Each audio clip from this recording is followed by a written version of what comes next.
با ضد یک شهروند 22 ساله تاجیکستان در شهر قزان پایتخت جمهوری تاتارستان روسیه با اتهام مساعدت به فعالیت تروریستی پرونده جنایتی گشودند و اکنون به وی برای مبلغ گذاری سازمان تروریستی تا 15 سال زندان تهدید میکند.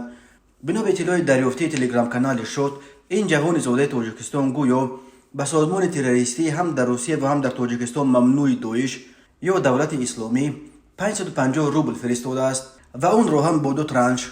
بنا به اطلاع ما شهروند بیکار تاجیکستان به شناسایش 2 مراتبه پول گذرانده است. یک بار 350 روبل و بار دوم 200 روبل مبلغ گذار را معین کردند و او حالا در بازداشتگاه قرار دارد. بعضی او با ماده مساعدت به فعالیت تروریستی پرونده گشودند. خبر میدهد این تلگرام کانال. تفصیلات دیگر این قضیه دسترس نیست. نام جوان دستگیر شده نشر نشده است.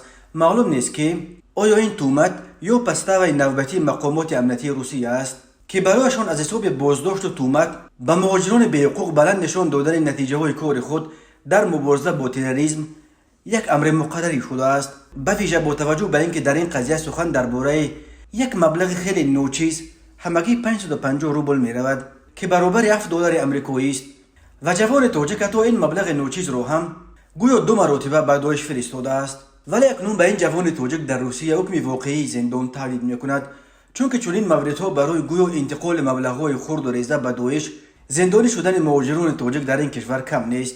پایگاه خبری بامداد سال گذشته خبر داده بود که دادگاه حربی حوزه جنوبی روسیه در شهر رستو لب دون روز 29 ایون سال 2022 زاده تاجیکستان فیضلی حلیموف را با جرم مبلغ گذاری سازمان تروریستی در روسیه ممنوع دولت اسلامی به 9 سال زندان محکوم کرد. دادگاه او را بر اساس ماده 205 کودکس جنایتی روسیه به مساعدت فعالیت تروریستی گناهکار شناخت.